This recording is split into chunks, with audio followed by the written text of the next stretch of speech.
भूमा मानस की सर्वज्ञता। आनंद वचनामृतम द्वितीय खंड। आज मैं भूमा मानस की सर्वज्ञता के विषय में कुछ कहूँगा। भूमा मानस सर्वज्ञ है, अनुमानस सर्वज्ञ नहीं होता है। ऐसा क्यों? अपनी सीमित क्षमता के कारण अनुमानस किसी एक भी भौतिक या मानसिक विषय पर पूर्ण चिंतन या प्रतिबिंबन नहीं कर पाता है, अतः वह सर्वज्ञ नहीं हो पाता। किंतु जहाँ तक भूमा मानस का प्रश्न है, उसके क्षेत्र में सभी कुछ आता जाता है। उनको किसी विषय को जानने के लिए किसी प्रयास विशेष की आवश्यकता नहीं होती, क्योंकि सभी कुछ उनके अभ्यंतर ही है और सभी कुछ उनके चित्तानुओं के उत्सर्जन के परिक्षेत्र में ही होता है। अनुमन एक विषय को एक समय विशेष के लिए ही जान सकता है, न कि भविष्य काल को और न भूतकाल को पूरे समय विस्तार के लिए जान सकता है। कहा गया है, तत्र निरति स्वयं सर्वज्ञ बीजम। जब अनुमन स्वयं को भूमा मन में रूपांतरित करने की चेष्टा करता है, तब उसमें सर्वज्ञता की इच्छा जागृत होती है। उसी अवस्था के विषय में कहा गया है, तत्र निरति स्वयं सर्वज्ञ बीजम। अनुमन की दशा दयनीय है। तुम में से बहुत से यह नहीं जानते कि 100 वर्षों पूर्व तुम्हें क्या हुआ था। बहुत से यह नहीं जानते कि 200 वर्षों पूर्व तुम्हारा सामाजिक अवस्थान स्टेटस क्या था। यद्यपि निश्चय ही तुम्हारा अपना एक सामाजिक अवस्थान विशेष था। 100 वर्ष पूर्व तुम्हें कुछ हुआ था, किंतु वह सब कुछ तुम भूल गए। किंतु भूमा मन सब कुछ जानते हैं। जब तुम भूमा मन के अत्यंत निकटवर्ती परिक्षेत्र में आते हो, तो भूत, भविष्य और वर्तमान को देखने और जानने की क्षमता पा लेते हो। किंतु अपने 100 या 200 वर्षों पूर्व की कथा जानने या भूलने से तुम अपनी प्रतिष्ठा नहीं बढ़ाते हो। तुम्हारे लिए यह प्रतिष्ठा का विषय नहीं है।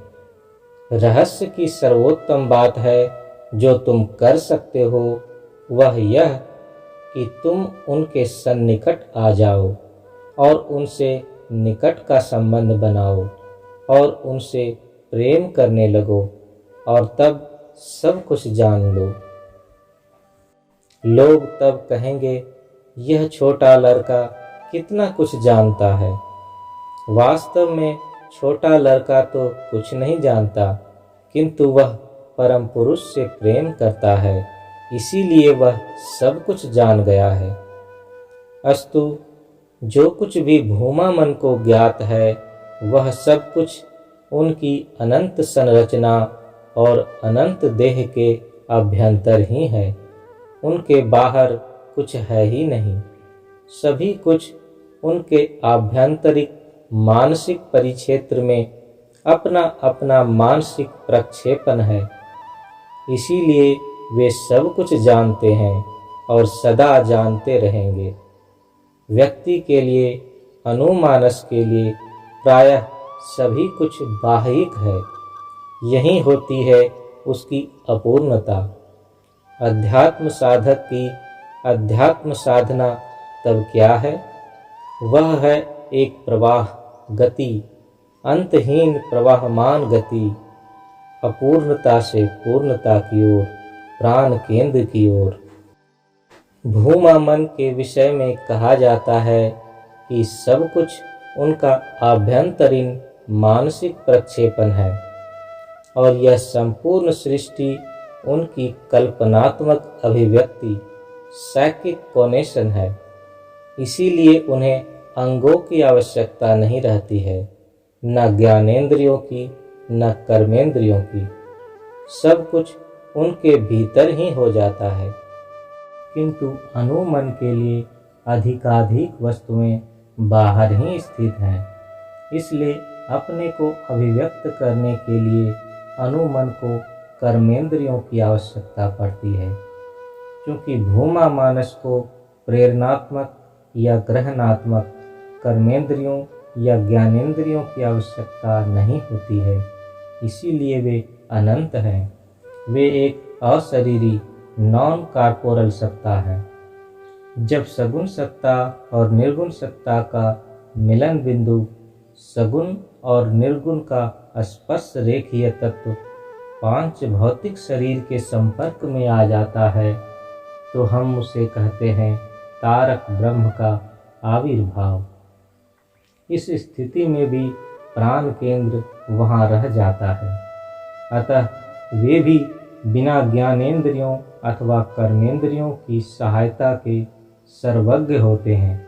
यही रहस्य है। परम पुरुष के विषय में कहा गया है, अपानी पादो यवनो ग्रहिता पश्यत्य चक्षुः स शृणोत्य कर्णः स वेत्ति वेद्यम न च तस्यास्ति वेत्ता तमाहुर्ग्रयम पुरुषम महांतम। पानी अर्थात हाथ एक पौराणिक देवी का नाम वीणा पानी है। परम पुरुष को पानी नहीं है, किंतु वे सब कुछ को स्पर्श करते हैं। उनके पाद अर्थात पैर नहीं है, किंतु वे सर्वत्र हैं।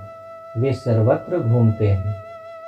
एक ही समय वे पटना में हैं, मोकामा में हैं, समस्तीपुर में हैं और हैं सभी ग्रह नक्षत्रों आदि सभी स्थानों पर। यवनो ग्रहिता अर्थात वे चलते फिरते हैं, किंतु बिना हाथ पैरों की सहायता के। मैंने कहा है कि वे स्वचक्रायित सरकम रोटेटरी सत्ता है। अंग्रेजी के सरकम रोटेशन शब्द का अर्थ है अपने ही चारों ओर घूमना और किसी अन्य के चारों ओर नहीं। पश्यत्य चक्षु स शृणोत्य करना। तुम भी समझ सकते हो कि अपनी मानसिक निर्मिति को देखने के लिए तुम्हें चाक्षुषी नारियों की आवश्यकता नहीं पड़ती है। तुम्हें किसी बाह्य चक्षुपरक दृष्टि की आवश्यकता नहीं होती। उस स्थिति में तुम सब कुछ देख लेते हो। उसी प्रकार परम पुरुष सबकी आंतरिक भाषा बिना कानों की सहायता के सुन लेते हैं। प्रत्येक और सभी जीवों की न केवल बाह्य अभिव्यक्ति बल्कि अंतरतम से उत्पन्न प्रत्येक इच्छा और आकांक्षा की अभिव्यक्ति को वे सुन लेते हैं। स वेत्ति वेद्यम न च तस्यास्ति वेत्ता तमाहुर्ग्रयम पुरुषम महांतम। वे जानने योग्य सभी कुछ जानते हैं। जो भी ज्ञान किंवा विवेक के क्षेत्र में आता है, किंतु कोई दूसरी सत्ता उन्हें जानने वाला नहीं है। उन्हें जानने के लिए जानने वाले को भूमा मानस के महासमुद्र में अपने को मिला देना होगा। कोई और विकल्प नहीं है। श्री श्री आनंद मूर्ति, पटना, 11 सितंबर 1978।